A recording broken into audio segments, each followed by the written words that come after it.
What is up, podcast land? Welcome to another episode of the Two Dates and a Dash podcast. I'm your host, Matt Cubbler, and before I introduce my buddy Joe Peterson, who you guys are gonna love, he's kind of like me. He's a cop, he's a little edgy. He's got a pretty cool backstory. Been through some shit, so I think you guys are gonna appreciate it. But before we get into all that, the podcast, where can you hear it? Everywhere: iHeart, Pandora, Stitcher, iTunes, wherever you listen to podcasts. That's pretty much where you can find it. If you have a platform that you use and they allow you to rate, review, and subscribe, please do that. It helps me as far as getting my positioning in Google and all that nonsense. So I would highly appreciate anybody that's willing to subscribe, rate, and review. And if you can, on your platform, hit the automatic download button so that anytime a new podcast episode comes out, it automatically downloads for you, so you don't have to go in and do that yourself. The show's sponsored by E4 Strength, which my company. That's the beautiful part about having a podcast and owning a company.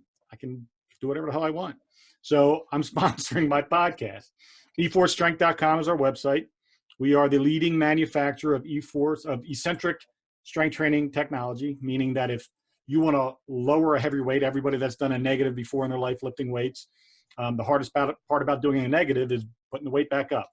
Our device attaches to either a barbell, like free weight barbell, or a pin selector rack style piece of equipment, and allows you to lower a heavier weight and lift a lighter weight.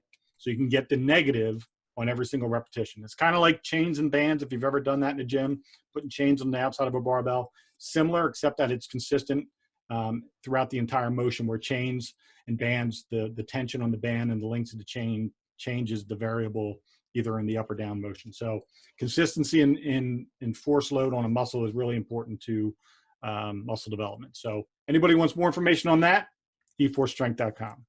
All right, my man Joe. Joe is an amazing story. He's a guy that he's been a cop forever in Norristown. He'll proudly say he was a rent-a-cop in the summers in Wildwood, New Jersey, before he became a Norristown cop. We share that similarity in that we're both been cops forever. He is a speaker. He's a recovering alcoholic.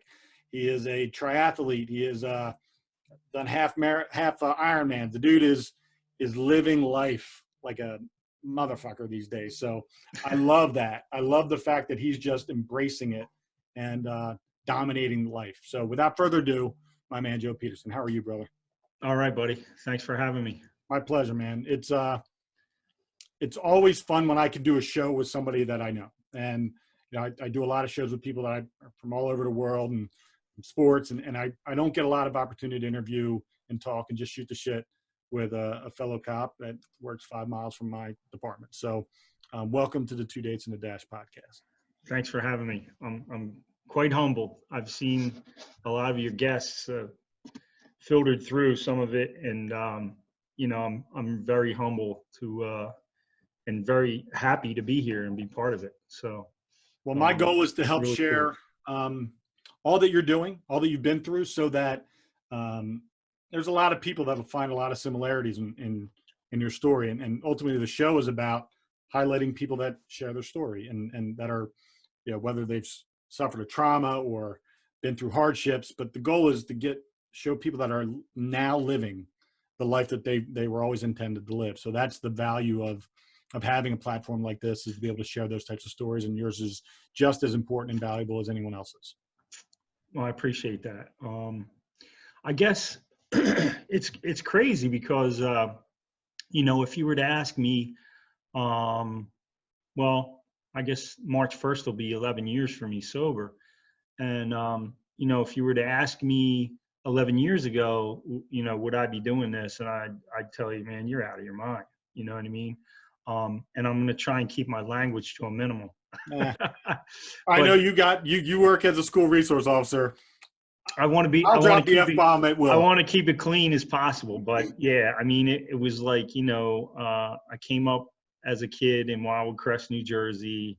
And, I came from a humble background, but, I was always told to respect everybody, you know what I mean? No matter who it was, respect the adults. And I had a lot of good leadership in Wildwood Crest, New Jersey. There were a lot of great people in the community that, everybody looked out for everybody. You know what I mean? They were the time. I mean, I was born in 65. So I was just like this little barefoot fat kid cruising through Wildwood, New Jersey, running to the beach every day. And then when I was old enough, working the boardwalk for relatives at Maurice Pier, Mariners Landing, and then old enough to become a lifeguard. And then I did that. And, it was just, fairly normal background other than, growing up in a home with alcoholism, which, I didn't know at the time was a trauma to me. You know what I mean? As a kid, like you don't realize it until, you read the hundreds of books I've read and been through the road that I've been on, being an alcoholic myself in recovery. And you just don't realize it when things are going south, man. And they went south quick for me, over a period of time. Well, I'm going to ask you, the show always starts with, and I don't want to get, this is good shit. I don't want to get the cart before the horse. So right on. Everyone gets the same question. And as a cop, you understand that when we are interviewing a suspect or interviewing a victim, we don't know the story yet. We don't know everything. Right. And the easiest way to get somebody to open up is to ask them a general question that can go in 500 different directions. It kind of opens up the conversation. And that's why I created the show this way. And I think the most broad question I can ask anybody is, who are they? So who is Joe Peterson? Well, like I said, I'm like the little fat kid who grew up on Forget-Me-Not Road. That's a great road. In Wildwood, New Jersey. It's a great road. I say that name and like I get emotional like right away because I can name all the kids that grew up on the block, the kids that came down for the summer, and we would, our calling to come home at night was when the street lights went on. Like that's the kind of America I grew up in. You know what I mean? Wiffle ball till we, our hands were bleeding from throwing the ball, or, using the sand chair as the strike zone. And, like just days of, I can't even tell you how many cool things like we did as kids. You know what I mean? We had this place called the Crest Pier where during the week at nights, there were hours we could go up there and we would literally play inside. We would play basketball for hours on end. And it was basically like a recreation center. I mean, you could do anything. They had ping pong tables, pool tables, you name it, they had it. And it was all just to, keep us occupied and keep us out of trouble. And most of the kids I grew up with weren't troublemakers, you know what I mean? All good kids, all from good families, but all just, middle class. My dad was a painter. My mom was a waitress. So I grew up in, middle class America. We just, make ends meet. But then, how I relate to my kids now is like what I went through. Like there were times where, you came home and the electric was off, and, I went through some hard shit, because it was like feast or famine with having a father who was a painter and a mom who was a waitress. There were some tough times. And, I don't hide that from the kids that I work with now. And I think a lot of them relate to it because they go through the same stuff right now. Right. They look at me and they go, yeah, I guess, you weren't born with a silver spoon. Or they see, because they see me pull up in my Tundra and it's, sparkly, shiny, whatever. But, I had to work my ass off to get to where I'm at now. You know what I mean? I worked 2 jobs from the time I was 16 years old. I started working on the boardwalk for my Uncle Jimmy at basically down on the beach at a grill, and flipping burgers and, running trash out. And just, that was my first summer job as a 12-year-old. So there was no, are we going to work? There was no, I'm going to stay home on my cell phone and play games all day, or I'm going to stay on my Xbox and play games all day. It was just like a good work ethic type, upbringing. And, I did what everybody did, And then we moved offshore to Middle Township, where I went to high school. But of course, you work on the islands, all summer long. So you stay in touch with all the people you grew up with, you know what I mean? And now I was competing against them, you know what I mean? Like I played football. I played high school football. I played a little high school basketball. I was on the track and field team. Like I did all the stuff that normal kids do.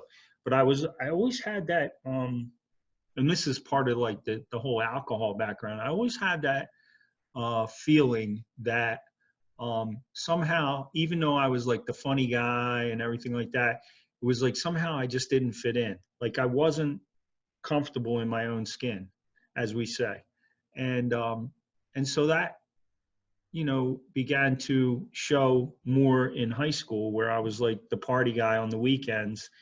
And I didn't feel like I fit in, especially with women. Like I just was like so awkward. I felt like I was just the odd man out.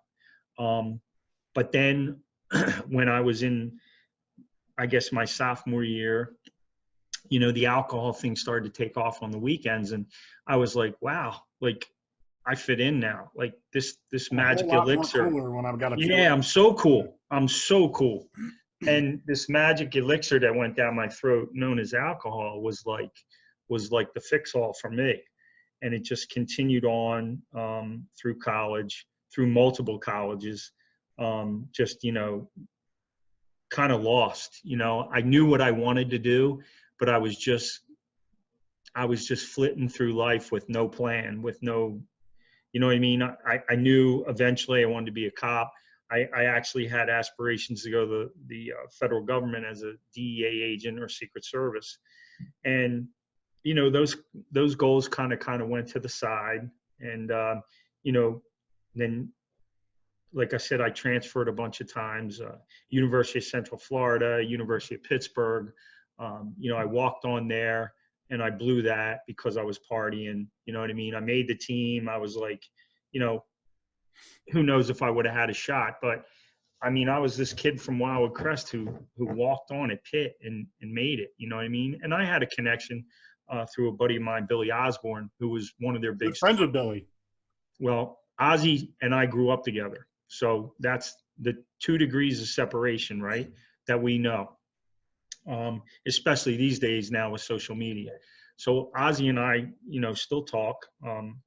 I just talked to him actually coming from the big Trump campaign thing down in Wildwood, yep, which I wanted to be part of because, presidents come to your hometown. You know what I mean? I want to at least see it. So it's funny that I spoke with Ozzy then, but Ozzy was my connection with Pitt.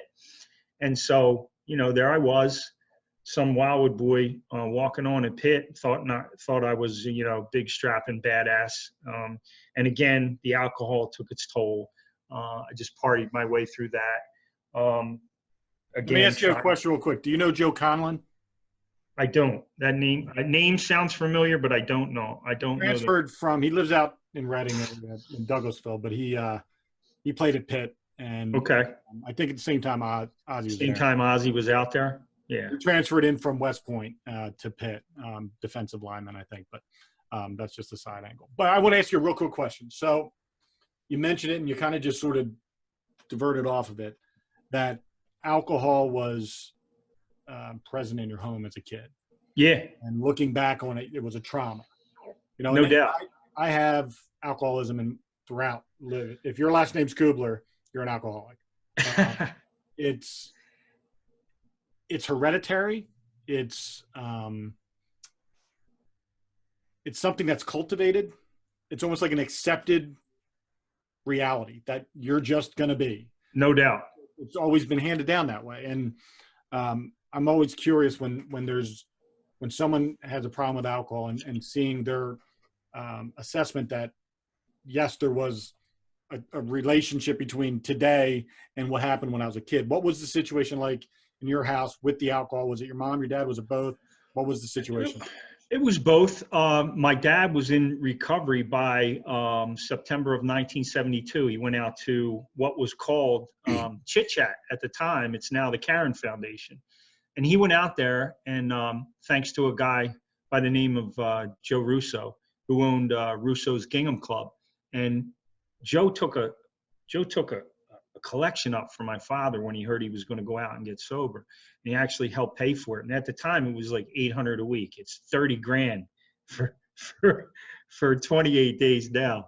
And then they have specialized programs as well. But for me growing up, it was tough because, you know, there was my dad trying to get sober, and he stayed sober for 28 years until the day he died. Unfortunately, the night he passed, I was out getting drunk in Philadelphia with the boys before. It was December 13th of 2000. And, you know, I was out there, you know, whooping it up because, you know, that's what I deserved. And I tell this story a lot because it's tough for me because, you know, it's one of the hardest stories I have as part of my story, because I came home that night and I was so shit-faced drunk that I couldn't even get in the car and drive home and be with my mom. Right. It gets emotional. I totally. I'm Getting getting emotional for me because to this day I can still tell that story, and even now, like, I can talk about my beautiful daughters Alexa and Lauren, and not get too choked up. But that story in particular, when I couldn't get down there for my mom, it just tears me up. But it was tough as a kid because you're going through that and you don't understand it. Like, you don't understand. I heard all the little, you know, 24 hours a day, and I'm a friend of Bill W. And, you know, I heard all that stuff growing up, which is part of the big reason why I'm sober today, because I heard all that stuff, but at the time it didn't make sense to me, right? And my dad never really preached it. My older brother was getting sober, and so I heard him talk to him about different things here and there. I have a half brother, Richard, who also was very big influence on me getting sober, big influence on me surfing. You know, these are all the things we did as kids, you know, together. And we looked up to our older brothers, but they also had their, you know, older brothers, sisters all had their issues, right? And some of my half brother and my sisters lived with me over the course of that time. They were going through their own shit, you know what I mean? But it was tough because you didn't know, and I think I'm definitely part of this. But I think, like, the full moon affects alcoholics like, oh my God. I don't want to, like, sound like the werewolf guy, but it clearly affects you. And if it can affect the tides, it definitely affects your body. You know, your body's X amount of water, it pulls on you, right? But there were days where my dad got home and it was like you didn't know what you were getting. And he was sober, but you had no idea what was coming through the door. Like, you know, so it was always that uneasy feeling of, okay, what now? What's next? What's going to happen next? You know what I mean? And, but it softened as time went on. You know, my dad got older. He got really sober and understood it and worked it. You know what I mean? It wasn't just like, yeah, I'm sober and, you know, here I am. He really worked the program to a point. And he, you know, he still, like I said, he had his faults. And so I went through, you know, the domestic arguments with him and my mom, sometimes to the point of standing in between them. And that sucked. And that was the trauma that I talk about coming up along the way. And then that one day when I walked through the door in my Wildwood uniform, June 7th of 1993, and I found out that my half sister Tricia was murdered, and so that just put things into a spin like you can't even imagine.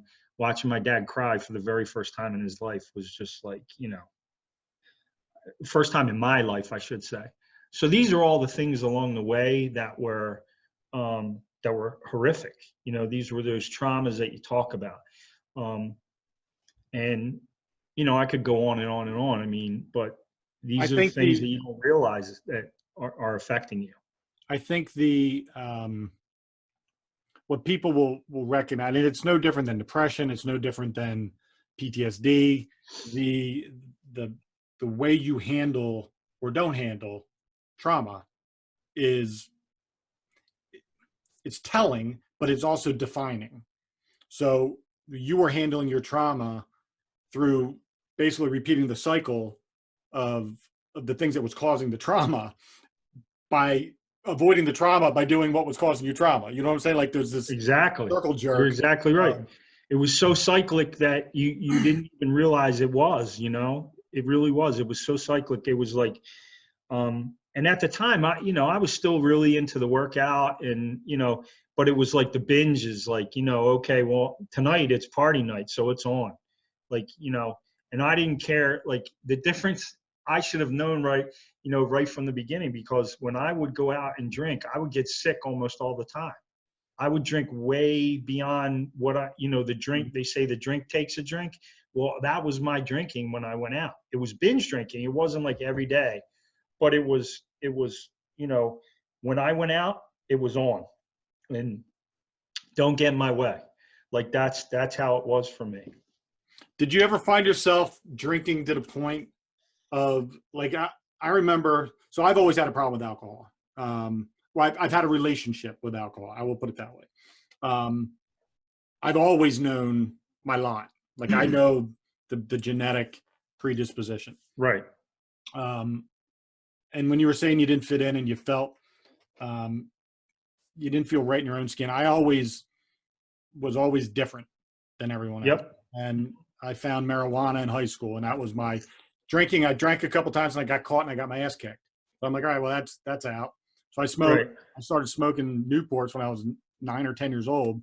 So it was a known fact that I smoked. So I could almost mask the marijuana smell by smoking cigarettes. Right. It was almost like my out clause was I knew I could get away with it. So that was my thing. And then when I got into the military, my brother died a month before I left in the Army. And obviously I couldn't get high when I was in the military. So I found alcohol, and I didn't have anybody to call me out on it. I didn't have my mom or my dad beat my ass because I was free man to do what I wanted. Exactly. And I found that the pain of losing my brother was only bearable when I was drunk. So I drank every night for 4 years to sleep. Like I drank until I stopped. I either passed out or puked, and that was it. So I get exactly what you were saying when you drank past the point of where your body could handle the alcohol. Absolutely. My question is, at any point in time, did you go, something's not right about all this? Like, did you have a back of your head voice going, something's not right? Because that's what I had. I had somebody in my ear saying, you're going down this road and it's wrong. It didn't mean I stopped, but I always had that voice in my head. Well, it wasn't until, later on that happened, but the road to that was, college binge drinking, which I was just doing what everybody else was doing. And then when I came into law enforcement, it was like a rite of passage. Like, listen, dude, you're in Norristown, man. You're in the depths, man. Like when I first got there, I was like, you know what, Toto, we're not in Kansas anymore. Like maybe this isn't for me. Like, I thought I had a set, and then I thought, well, maybe I'm not built for this, but I thought to myself, you know what, you got to see this through. You got to see this through. And I continued to drink like I drank in college, and I would drink with people who drank like me. Right. But it didn't become a problem until that one night when my wife said, I'm done. I want you to get help, but I'm done. And it was at that moment that I said, holy shit, everything I said that wasn't going to happen to me has happened to me. Right. And I started really digging down, like, and the truth is, I did it initially to save my marriage. And I realized very quickly, 4 days into rehab, when she came in and spoke with the counselors, or attempted to speak with the counselors, I realized then that it's over. You know what I mean? And I was devastated. But I understood it, because she had checked out long before that moment. And that was because of my drinking. And it wasn't her fault. I mean, she clearly tried on many of occasions to bring it to my attention. And I was just so far gone in my own world, and it was all about me. It was the most selfish thing I could have ever done. And my sponsor says it all the time, and I steal the line, is like, I was guilty of the felonies. I was guilty of felonies because I've robbed my wife and my kids of their safe, secure feeling, right? I would come home all hours of the night, bouncing off the walls, trying to get to the couch to just pass out. And this was, and I'm not proud of it, you know what I mean? And that's why I think I finally came out about it, because I really I don't want other people to suffer from this. Alcoholics Anonymous is just that, it's anonymous. But I thought, in my position, maybe I can come out and maybe save some people by saying, hey man, it's okay to ask for help, because it just, I still peel the onion back, and I look back at the layers and layers, and even to this day, things still come to me out of the blue, like, man, what the hell was I thinking? Or what in the God's earth was I thinking when I did that? You know what I mean? Like, it didn't make any sense to me, but now it does. And it clearly was, the trauma I suffered as a kid. And it wasn't all, it wasn't that horrific, but it was enough to affect me. And again, coming from, like you said, your background, where if your name was Peterson, like, yeah, you're a warlord, man. It was on. Like, my dad and his brothers were known on the island. And, my dad happened to be, one of the guys that was, when it was on, it was on. When he was drinking, it was, man, you better bring the troops if you're, taking him out. You know what I mean? And it was, but then to that point, when he turned it around, he was the guy who was grabbing guys off the corner and taking them up to rehab. You know what I mean? Like, Yeah, and he that's, wanted to help people. and that's that dichotomy. That's that crazy. Good versus evil. That it is.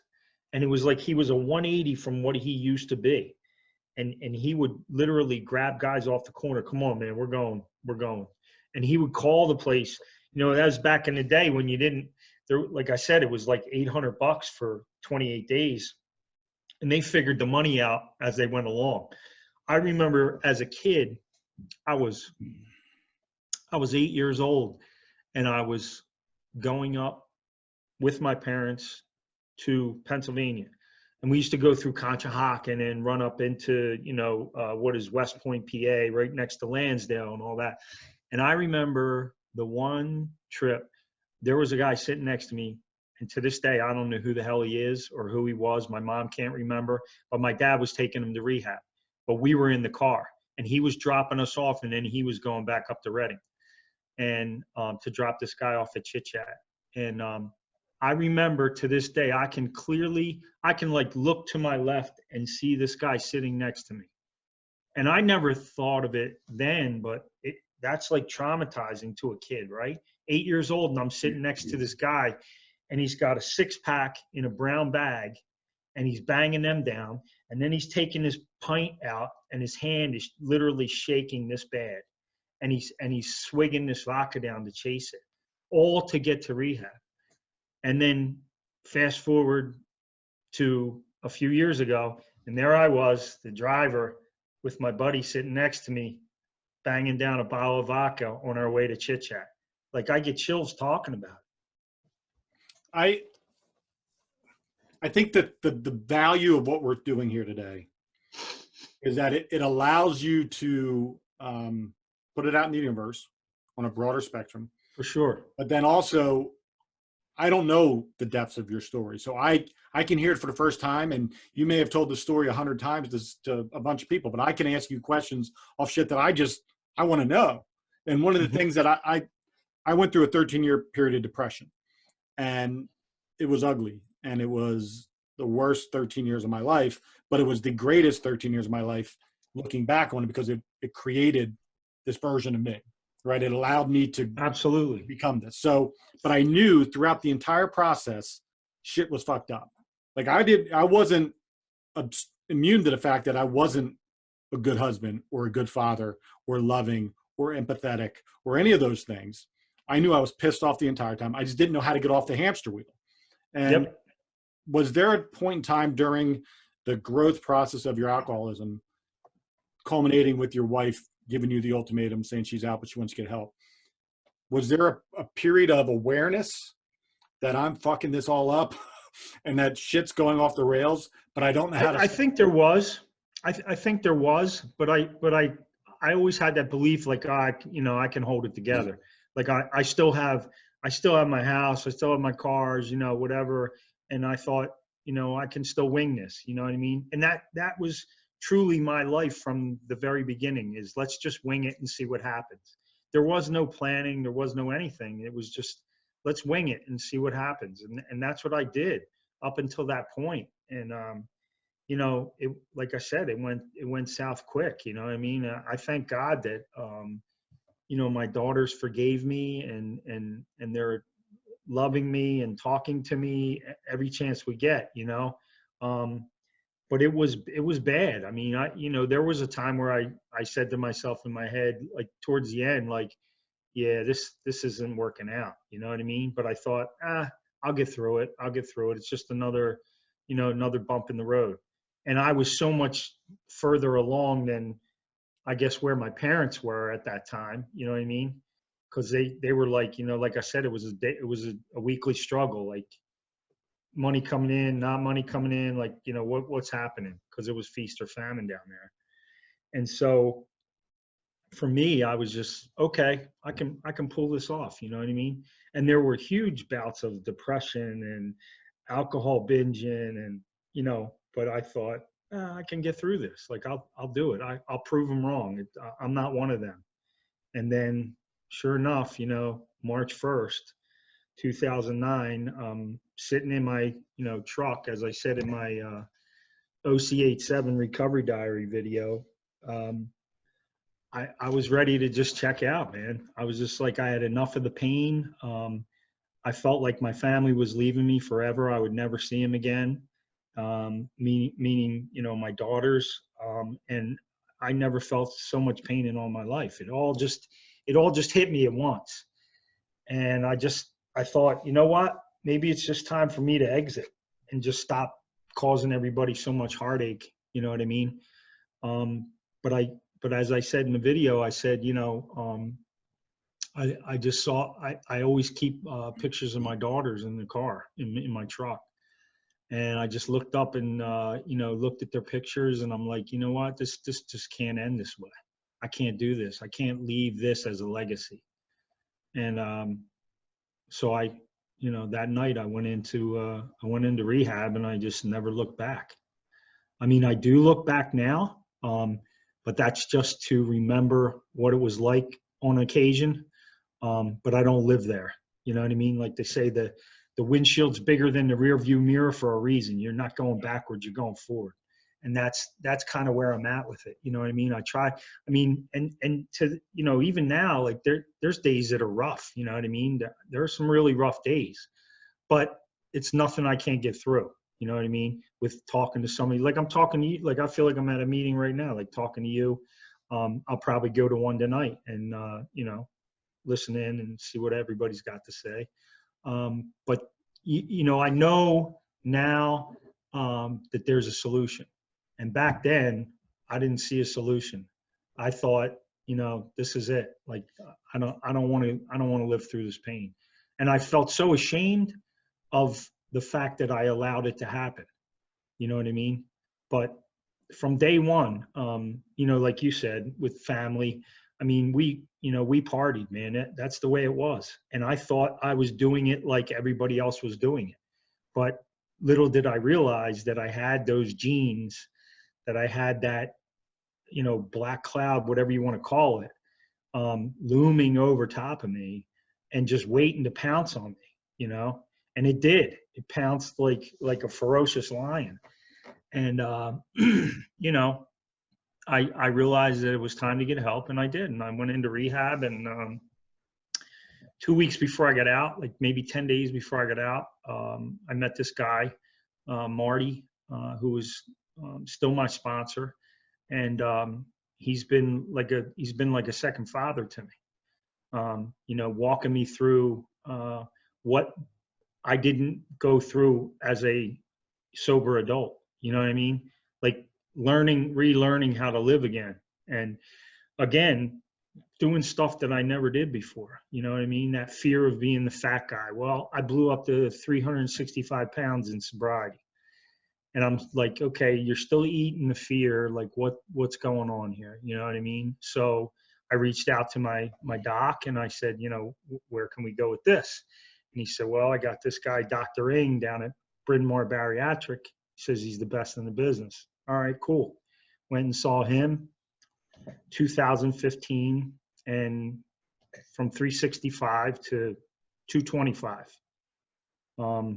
Put on a few pounds in the last year with a bad hamstring tear 2 years ago. So I've been not as active as I'd like to be. Probably more excuses than anything. But, there were other things I had to address other than just not drinking. One of the big things, like I said, was the weight issue. But once I got that weight off, and it felt like the world was lifted off my shoulders, literally. I felt good about myself. I felt like I could reach out and help people now. You know what I mean? Like, even sober at 365, I didn't like what I looked in the mirror. You know what I mean? I looked in the mirror and I hated myself, even though I was getting sober. So I think knew that's a that really, I I think had that's to a do really something. good point. Yeah. Make, because what caused you to drink Right. wasn't like a little switch inside your brain that says you're an alcoholic, you got to drink. Right. There's an underlying root cause with anything, and absent addressing the root cause, the what you use to numb that is easily replaceable. Absolutely. And my question, that's why I'm glad you brought, because I was going to ask, there are people that are alcoholics who are addicted to the alcohol. Yep. And then there are people who are alcoholics who utilize alcohol as a tool to forget about things they don't want to think about.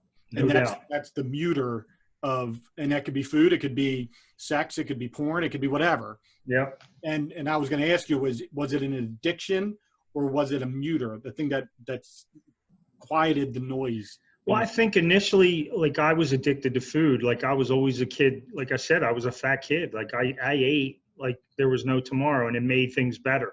And I guess it filled like whatever emptiness I was feeling at the time. I don't know. I mean, I was a fat kid from day one.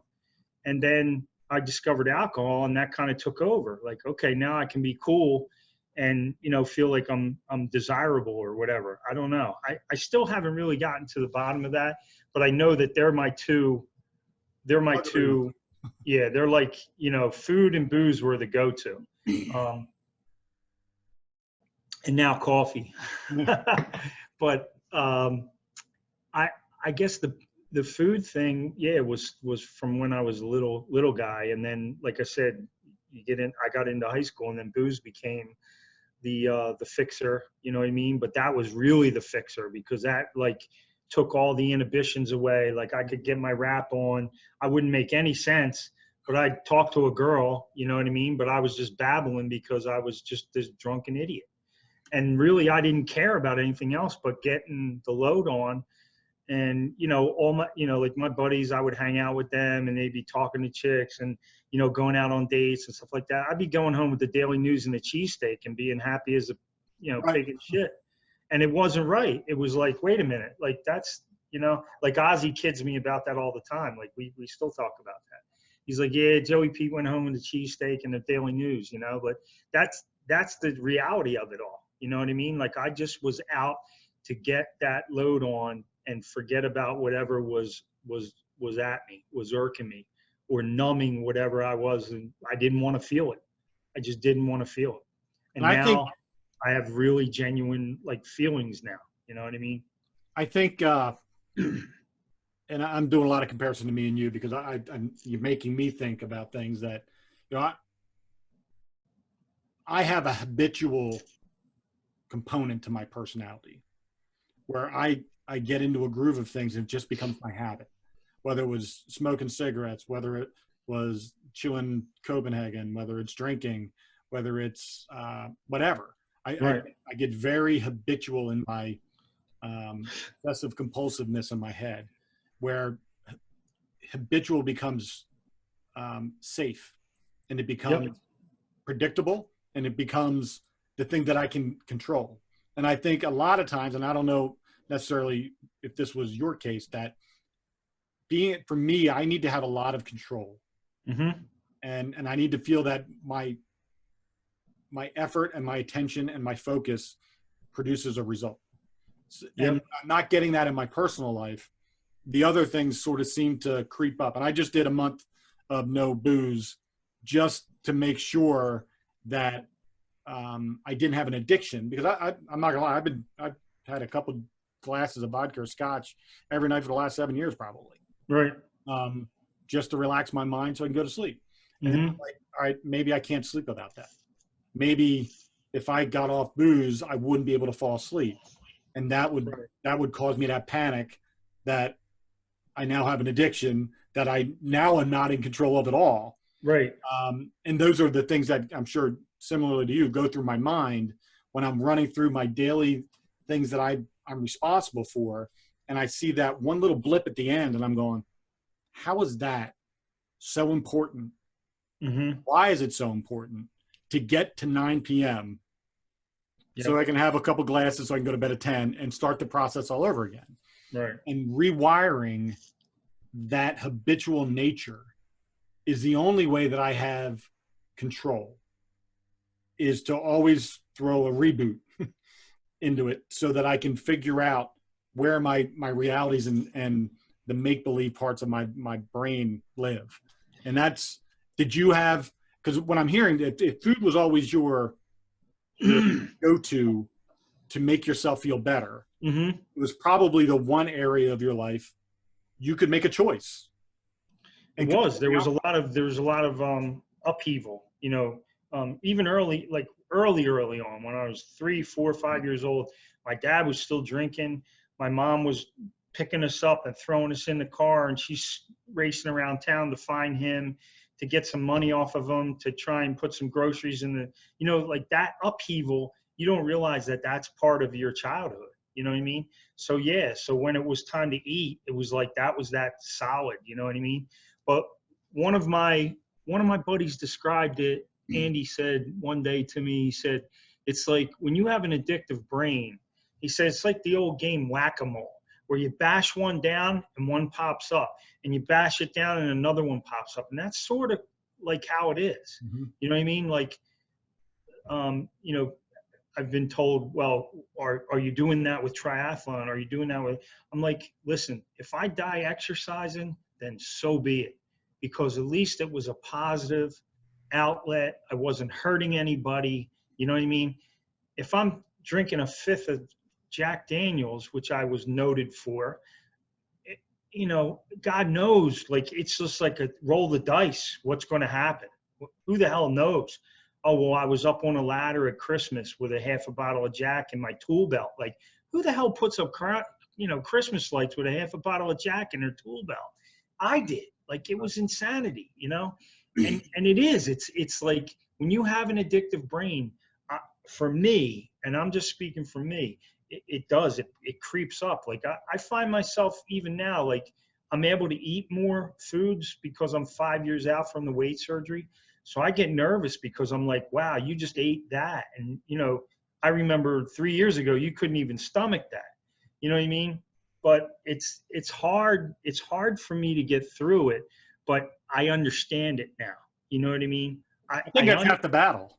I just understand it. And once you understand it, you can observe it. You can sit back and go, okay, I see where this is going south. I need to kind of correct this. I need to write, the ship is listing, as we say, down the shore. And we're gonna right the ship, and we're gonna get it on an even keel again. And that's what I do. You know what I mean? Like right now, I'm not happy with my body. And I'm like, okay, I need to get, I got the part of the run, the swim bike run, you know what I mean? And thank God for Stevie Del Monte having his, escape the Cape and escape the Wildwoods and all the different, things he's done, which had turned me on to escape Alcatraz. He's a good friend with the race director out there. And it was like, these are the type of things that I do now to right the ship, to get the ship on an even keel, rather than want to numb anything I feel and run to a bottle, right? And that was my go-to. That was how I fixed it. And let's go back to the job, all the horrific shit you see there over the course of the years, right? Again, I was no way in hell prepared for the shit that I saw in Norristown from August of '93 on. No way in hell was I prepared for that. No human is prepared to see that kind of shit. And so now you go into the PTSD crap, right? Add that to alcoholism, food addiction, you name it. And this is all the shit that's on board, right? So it is a hell of a lot to manage, right? But it's manageable now. That's the key word. It's manageable. It's not gone. It doesn't leave you. It's still in your brain, but it's manageable. And it's manageable through working out, going to meetings, talking with other alcoholics, talking to people like you. It's manageable.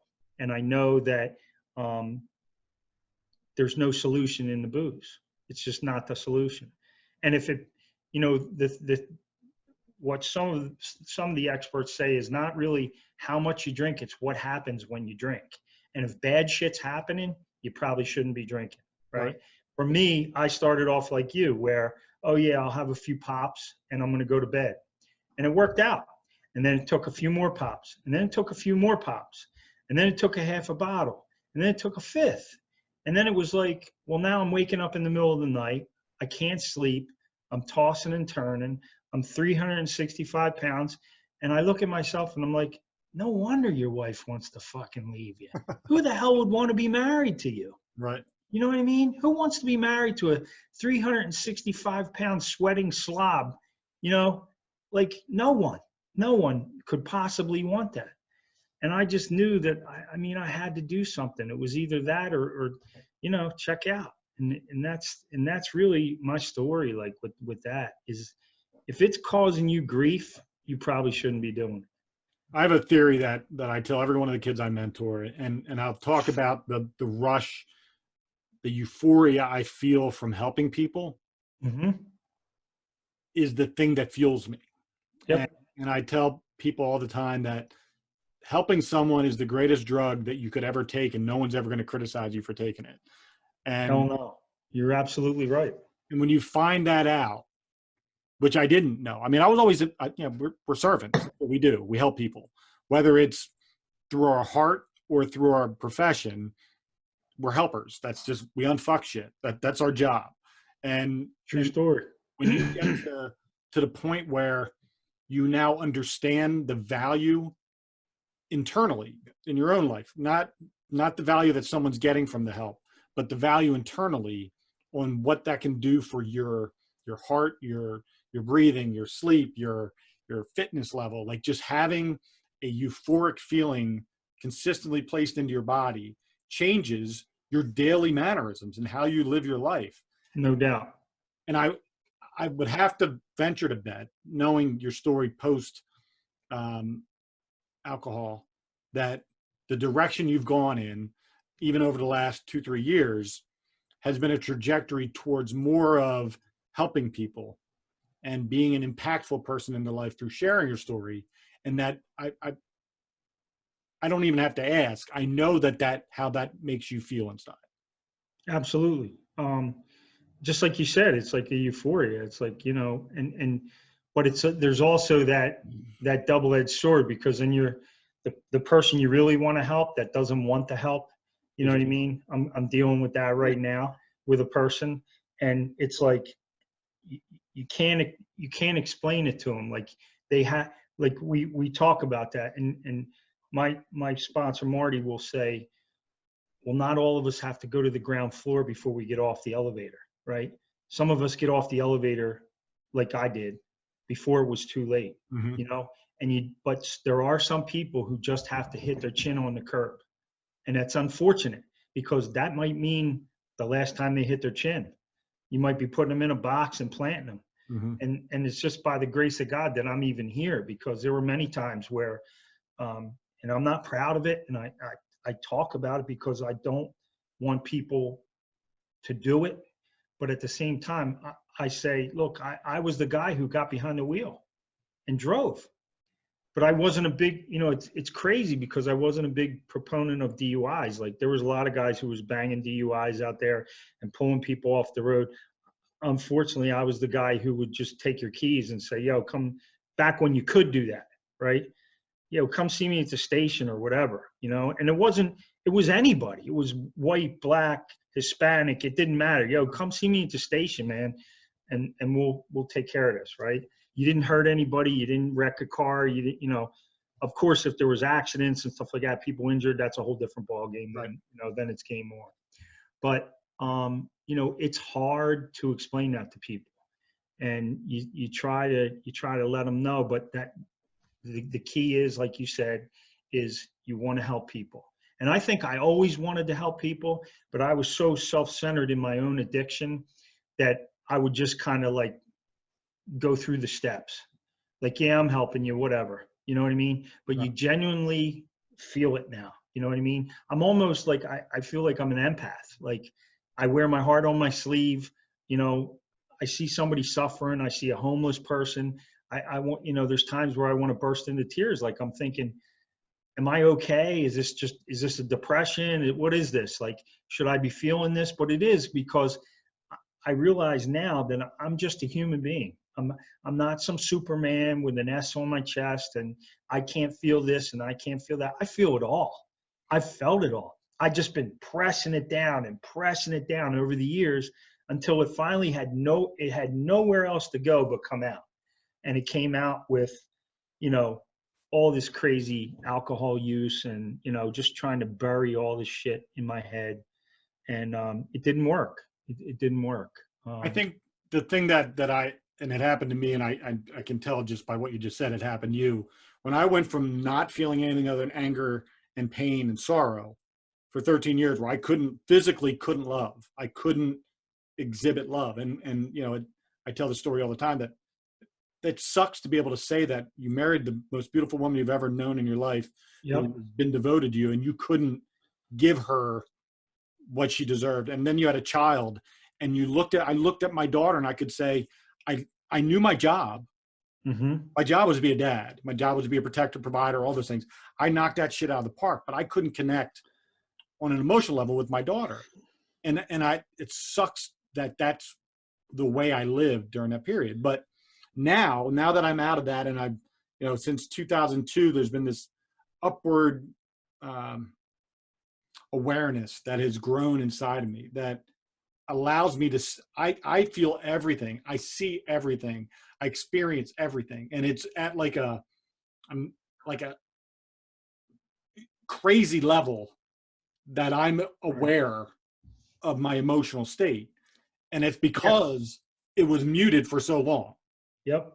It's exactly right. It's like hyper awareness now. And that's like kind of what it's crazy that you hit on this, because there's times where I've talked about this and people like look at you like sideways. And it's like, I like emotionally disconnected from them, my wife, my kids, because I was so afraid of losing them because of all the loss that I saw on the job. and all the stuff I went through as a kid, I like literally like disconnected from them. Like I pushed them away. And now I can't get enough of them. You know what I mean? Mm-hmm. And it took a lot for this repair to happen. Like I'm still repairing with my daughter, Alexa. I mean, she went and talked to somebody free of charge at her school and to reconnect, to help better our relationship. And she just kind of hit me with that sideways one night when we were having pizza together. She goes to school right down the street from where I'm at. And it made me realize, like, man, you are doing the right thing. Like you really are, you're making a difference now, because even your daughter wants to kind of, help repair the situation. Like she even saw that there was some disconnect, and rightfully so. She had every right to be mad as hell for what I put her through, her mom, her sister. She had every right. And to this day, if they weren't speaking to me right now, they have every right to be that way. Right. But it's not like that, because I turned it around. You know what I mean? And we still have our healthy disagreements, whatever. But I can be there now. I can be present in their life and say, you know what, let's think about it this way, or let's look at it this way. You know what I mean? Like before, I couldn't do that for them. I couldn't, because I was so disconnected. I was just like, I'm just going to go out and fight crime and then go be part of the problem after that. You know what I mean? Like I'm going to go take care of the bad guys. And I deserve that. I deserve to go out for the next 6 hours drinking and come home and bounce off the walls. And this is all the stuff that I've tried to repair now over the course of almost 11 years now. And, there's times where I still kind of break down, like, wow, I can't believe you did that to your family, but there's so many more times now that I don't do that. You know what I mean? Like I said, I'll look back and I'll go, yep, that was you, but I ain't you now. You're doing the right thing. You're moving forward. You're doing the right thing. And I'm forever grateful for that. My daughters, they spend as much time as they can with me now. And I have one in high school, one in college. And it's really, it's been a godsend. It really has. Well, let's talk about what you're doing now with, because last when we spoke, when we were setting this up, you were telling me how you're now starting to go out and speak to groups, and you're already doing a lot of work in the high school as a school resource officer in the Norristown School District, and you're impacting kids. And I'm a firm believer. I've been mentoring kids for 30 years, and I'm mentoring a guy who's started a program in Pottstown in the middle school, and we birthed this thing and grew it into something amazing. And he's 100% responsible for that, but it's this mentoring component that is missing in today's youth, especially from people like us, people that are both in authority figures, but also have some compatibility as far as relationship understanding of where people are coming from. What is it you're doing now, and what is your long-term goal with what you're doing as far as sharing your story and helping impact lives? Well, I mean, given my position, I've been in uniform since 1988, right? I started my career in Wildwood in 1988, and I've had a lot of people reach out to me and say, hey, I saw your OC87 recovery diary video. Thanks so much. It's had, thousands of hits, whatever. I don't pay attention to that. What I pay attention to is, who can I help next? And if it's a kid in the school, if it's an adult, most recently, one of my buddies from Norristown contacted me, hey, can you help me out? Where do I go? Who do I talk to? Yeah, this is who you talk to. And sure enough, the next day he's like, man, what an eye opener. It's really, it's even that first night was so much help to me. He's dealing with some PTSD stuff. And, that was my dad's legacy. And I guess I get choked up when I talk about it, but it's like, that was my dad's legacy. Like, he turned it around. He was like one of the fucking warlords of Wildwood, of Cape May County. And then he became this like soft-hearted guy who took drunks off the corner and took them to rehabs. You know what I mean? And I'm not the guy who's going to pull you off the corner, but I'll say, hey man, if you want help, I know where to get it. And I got enough connections now where I can pick up the phone and, my good friend Casey sits on the board at Karen. I can call him and say, hey man, I got something for you. Can you help me out? Can you get me a bed up there? And they've opened their doors up now a little bit more where they accept different insurances and stuff like that. So they make it affordable. It's not just for, the rich people to get sober because, like we said earlier when we were gearing up, it's, it knows no boundaries, man. It's from Yale to jail. Like it knows no boundaries, this addiction thing. And whether it's pills or booze or whatever, it's going to eat you alive. You know what I mean? It will take your life and it will take everything around you. And the collateral damage is incredible. And this is what I try to preach to my kids in school, and again, I'm on their level. I've been through some of the hardcore shit that they're dealing with. And some of them would make my story look like Disney World, right? I know some kids in that school right now that are going through some horrific shit at home. And they come in and they're just off the rails. And, Mrs. So-and-so will call or Mr. So-and-so will call. Do you know what little Bobby did? And do you know what this one did? I'm like, yeah, I know what he did. Do you know what he did over the weekend? Well, he didn't eat. And his electric was shut off. And he slept on the floor all weekend. That's what he went through. And you're expecting him to come in and be all peaches and cream and learn about your history lesson or learn about your math lesson or learn about whatever you're learning about that day. Of course he's off the rails. So send him to me. Send him down to me. We'll have a talk, right? That doesn't always fix it, but at least I can relate to them and try and calm them down. And unfortunately I go to the food. I have a bag of pretzels in the office. Here, have a pretzel. Here, have some candy, like chill out, like whatever it takes, let's talk about it so that they don't go to the next level. Because our kids in this, and I'm not just saying just in our school district, but they get angry, man. They're pissed off. They're hurting so bad inside. They're pissed off and they're throwing chairs and they're punching lockers and they're angry. So let's get them down to my office. Let's get them down to my buddy Trey Hadrick, who's a counselor right next to me on the 7th grade hallway there in Eisenhower Middle School. And he's a guy, Trey grew up in the hood. So we kind of like double team, you know what I mean? Like he grew up in Norristown. He knows what it's like. He's had best friends of his die, from everything from gunshots to suicides to, you know what I mean? So we're in a position where we can help these kids as many as we can. We can't save them all. I would love to save them all, right? And I'm going to try like hell to save them all, but we can't. We can't always save them all. So, man, listen, we could do this all night long.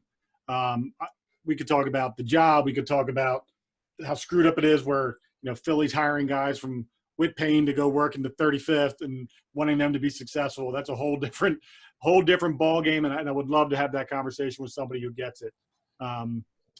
My goal here is to help people understand that their story and your story and my story, they're all pretty much interchangeable or overlapping or similarities throughout.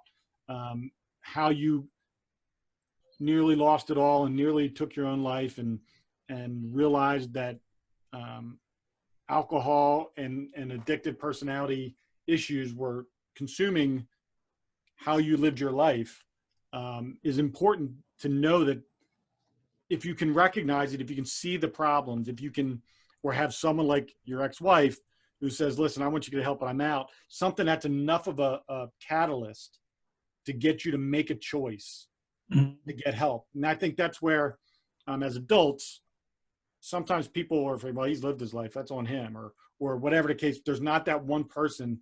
I got my 5. I got my people that I know that will always have my back. And if I'm absolutely, they're coming to get me. And absolutely, if I need help, they're helping me. If I need a kick in the ass, they give me the kick in the ass. And I think if you haven't yet, and one of the things I want people to hear, if you haven't yet figured out who's in your 5, yep, select your 5, because those are the people that you will ride and die with from now until the day you die. No doubt about it. No doubt about it.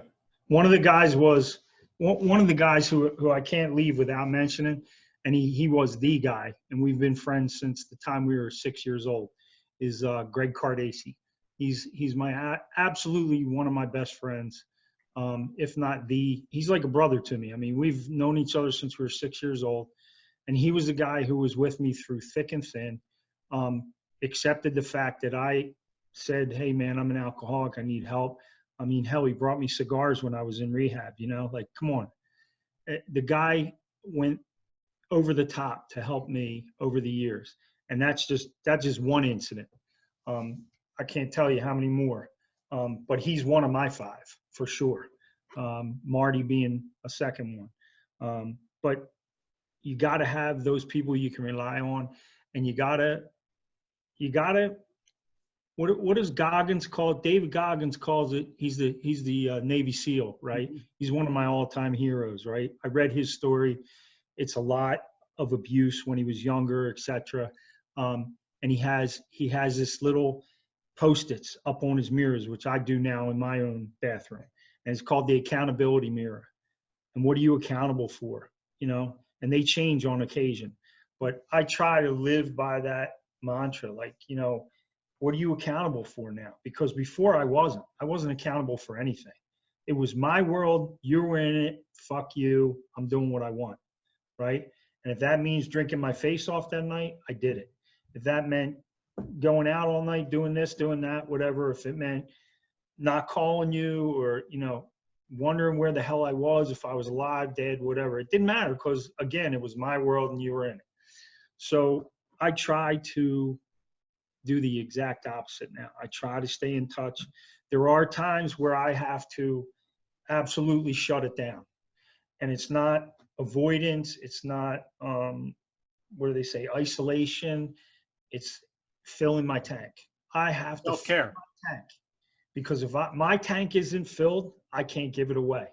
And my whole game now is giving it away and trying to help the next person. Try to go in the next right step, right? As they tell us in AA, right? Take that inventory at night. What did I do wrong that day? Who did I say something I shouldn't have said? Did I do something I shouldn't have done? You know, take that inventory, take that self-inventory, and take some responsibility for yourself. And that's what I try to do. And I'm not perfect at it, but I do try to do it better now that I have a chance. You know, I know, like you said, you're living this life that you never would have thought possible. It's beyond my wildest dreams, right? Alcatraz, June 2019. September, another half Ironman, 15 sprint triathlons before that, sobriety. I mean, you name it. I'm living a life, man. I'm living a life now. I'm not going around the world on a bar stool, you know? And it's like, that's what I did. Oh, I'm going to go here and I'm going to go there. I didn't go anywhere. I went home and didn't pay attention to my wife and didn't pay attention to my kids. And I suffered the consequences. And I just try to do it different now so that somebody may see this. And that was me coming out. Like, yeah, I'm a cop and everybody knows about it now. But that was part of it. It was like, I didn't out anybody else. I just outed me because I wanted to reach out to those people. You know, we're notorious as cops, firemen, medics, all this. We're notorious for our egos. We don't want anybody to help us. We're too proud to ask for help. Yeah. And I just want somebody to get it, man. And again, even if it's just one person, you know, that sees it and says, yep, you know what? That's exactly how I feel. And I got to get help before it ends badly, you know? And well, I admire the hell out of you. You know, the hardest thing in the world is to get on a stage and share your deepest, darkest secrets and your most embarrassing moments and the things you're shameful about, and do so in a real and authentic way. And what you did today was akin to that. Because this is going to go out to the masses and people are going to know your story. And I think there's something liberating and cathartic and healing about putting out reality into the world and being your truth. And agreed. I'm very thankful that you were able to do that today in such an amazing. Well, I appreciate you having me. I think it's just going to be, it's usually these types of shows that are the most impactful because they're the most real. Right. I can have a bunch of celebrities on and we can talk about whatever, but when it comes to really changing lives and impacting people, it's stories like this. And I can't thank you enough for doing that. Thanks, Matt. Thanks for having me. I really appreciate it. It was very enjoyable. Well, hang tight. I'm going to close out the show and we'll talk off the air. But I just wanted to, listen, everybody, we all got shit. We all have a story. We all have a past. We all have our traumas. It's how you manage that and how you address it and how your coping skills are how they're wired is how will determine how you live your life. And if you have to go through a dark period or darkness or 10,000 bottles of booze to get there, the fact that you got there is what's the important story. The pieces in between are just part of the journey. Your story isn't one singular night at a bar getting shit-faced or 10 years of it. Your story is from the date you're born until the day you die. That's why I named the podcast 2 Dates and a Dash. The date you're born, the date you die. The dash is what matters. And your dash is every single second of every day, not just the bad times and not just the good times. So getting through the other side and living the life like Joe's living, like I'm living, doesn't mean you don't have problems, just means you understand what living means. And that's my wish for everybody after listening to Joe's story, is to understand what living means and get there. And if you need help, reach out to me, reach out to Joe, reach out to one of your 5. And I'm sure someone will point you in the right direction. So thank you for listening. If you get a chance to rate, review, and subscribe to the show, please do that on whatever platform you listen to. And if you want to learn more about me, you can go to mattcubbler.com. Thank you, everybody. God bless, and go out and be kind to one another.